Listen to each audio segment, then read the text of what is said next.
हर हफ्ते बड़ी मेहनत से आपके लिए एक दिल दहला देने वाली एनिमेटेड हॉरर स्टोरी बनाते हैं। तो अगर आप हमारी यानी मिडवाइल चैनल की कहानियां एंजॉय कर रहे हैं तो हमारे चैनल को सब्सक्राइब कीजिए और हमारी लेटेस्ट वीडियोस की नोटिफिकेशन के लिए बेल आइकन दबाना मत भूलना। फ्रैंकेस्टाइन। रावती गांव इटली के पहाड़ों के बीच एक ठंडा, छोटा और शांत सा गांव था। रात का समय था।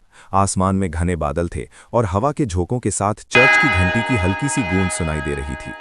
विक्टोरियो, जो कि 14 साल का एक पतला दुबला सा लड़का था, अपने हाथ में एक छोटी सी थैली लिए वापस घर जा रहा था, गांव के एक दुकानदार से ब्रेड और थोड़ा चीज खरीदकर। रास्ता बिल्कुल सुनसान था। तभी उसे अपने पीछे से किसी के चलने की आवाज आई। वो आवाज सुनते ही उसके कदम रुक गए।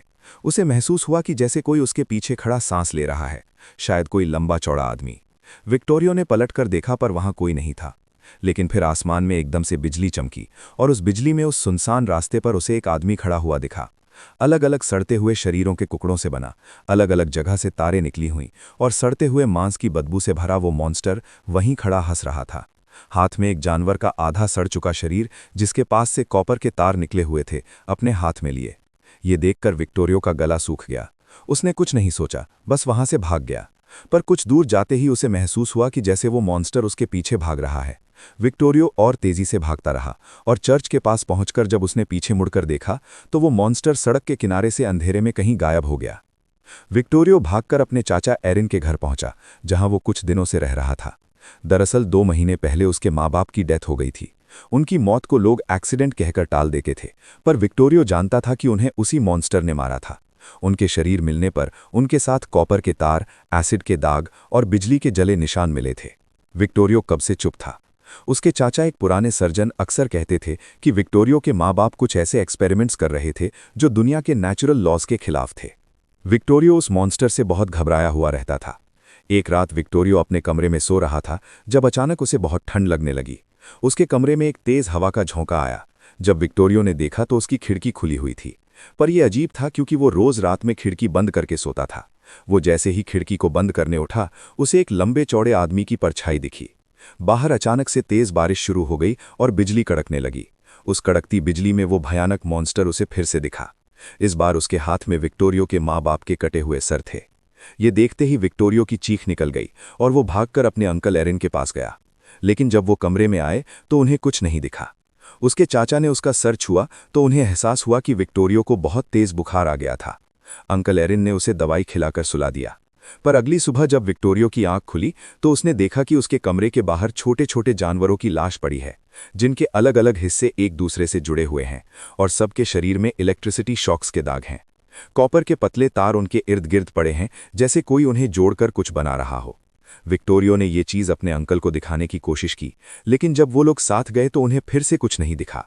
गांव वालों में ये बात फैल गई थी कि विक्टोरियो पूरी तरह से पागल हो चुका है, क्योंकि विक्टोरियो जब भी घर पर अकेला होता तो उसके रोने और चिल्लाने की आवाजें आती रहती थीं। इतना ही नहीं, बल्कि विक्टोरियो लोगों से सिर्फ उसी मॉन्स्टर के बारे में बात करता रहता था। कई बार तो वो हाथ में मरे हुए जानवर लेता हुआ घूमता और अपनी जान के लिए मदद मांगता हुआ मिलता।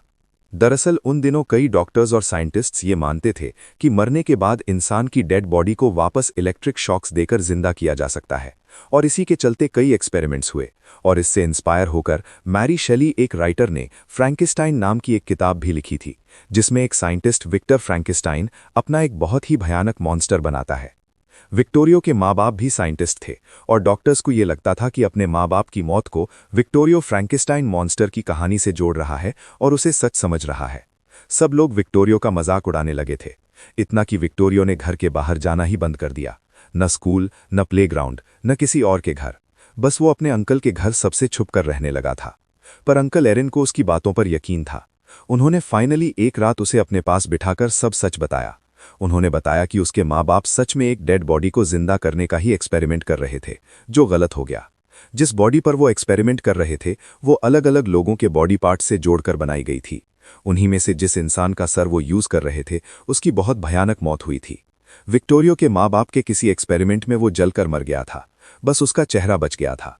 उसकी मौत के बाद से विक्टोरियो की माँ को उसकी आत्मा अपने पूरे घर में दिखने लगी थी, और उस भयानक आत्मा ने उसी डेड बॉडी पर कब्जा कर लिया जो विक्टोरियो के माँ बाप ने अपने फाइनल एक्सपेरिमेंट के लिए बनाई थी। अपना बदला लेने के लिए उस आत्मा ने उस भयानक शरीर की मदद से विक्टोरियो के मॉम डैड को मार डाला। विक्टोरियो के अंकल उसे ये बता ही रहे थे कि तभी उनके घर के अंदर सारी लाइट्स अचानक से फ्लिकर करने लगीं। घर के सारे खिड़की दरवाजों पर जोर जोर से ठक ठक होने लगी और देखते ही देखते वो अपने आप ही खुल पड़े। साथ ही सारी लाइट्स अचानक से बंद हो गईं। पूरे घर में अंधेरा हो गया था और बहुत तेज ठंडी हवा का झोंका उनके घर में घुस आया। साथ ही एक अजीब सी स्मेल भी घर में घुस आई, सड़ते हुए मांस की स्मेल। विक्टोरियो को बहुत ज्यादा डर लग रहा था। उसके अंकल एरिन विक्टोरियो को दिलासा दे रहे थे, लेकिन अंदर ही अंदर उन्हें भी बहुत डर लग रहा था। उन्होंने किसी तरह अंधेरे में एक कैंडल ढूंढी और उसे जलाया, पर विक्टोरियो को उस कैंडल की रोशनी में कुछ बहुत ही दिल दहला देने वाला नजर आया। अंकल एरिन के ठीक पीछे एक बड़ी सी परछाई थी उस लंबे चौड़े भयानक मॉन्स्टर की। जैसे ही अंकल एरिन पीछे मुड़े, उनकी कैंडल बुझ गई। उन्होंने फिर से वो कैंडल जलाई, पर इस बार उनके रोंगटे खड़े हो गए, क्योंकि अब उस रोशनी में पहली बार वो उस खौफनाक मॉन्स्टर को देख रहे थे। वो उनके सामने खड़ा था, वही आधा जला हुआ चेहरा, कॉपर के तारों से जुड़ा उसका शरीर और उसके हाथ से ऐसे टपक रहा था। उसकी आंखें बिल्कुल सफेद थीं, जैसे अंधेरे में बिजली चमक रही हो। अंकल एरिन पीछे हटे, लेकिन उनका पैर किसी कॉपर वायर से उलझ गया।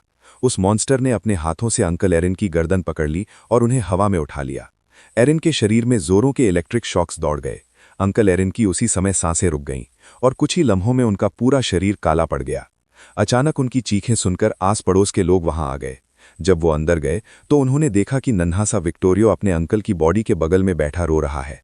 एरिन के शरीर के इर्द गिर्द कॉपर के तार लिपटे हुए हैं और उनके चेहरे पर वही जले हुए निशान हैं। कुछ लोगों ने उन्हें हिलाने की कोशिश की, पर उनका शरीर ठंडा पड़ा था, आंखें खुली थीं और खून जम चुका था। वो इस दुनिया से जा चुके थे। वो मॉन्स्टर कहीं नहीं दिख रहा था, लेकिन एरिन की हालत देखकर वो लोग समझ गए कि शायद विक्टोरियो आखिरकार उस मॉन्स्टर के बारे में सच ही बोल रहा था। इस इंसिडेंट के बाद विक्टोरियो को रावती विलेज से बहुत दूर फ्रांस के एक बोर्डिंग स्कूल में भेज दिया गया, पर उसके जाने के बाद भी मौतों का सिलसिला रुका नहीं। कभी कोई जानवर जला हुआ मिलता, तो कभी कोई इंसान, और हर जगह कॉपर के तार।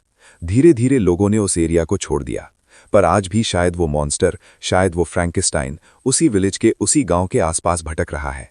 अगर आपको ये वीडियो अच्छी लगी, सब्सक्राइब करना बिल्कुल मत भूलना।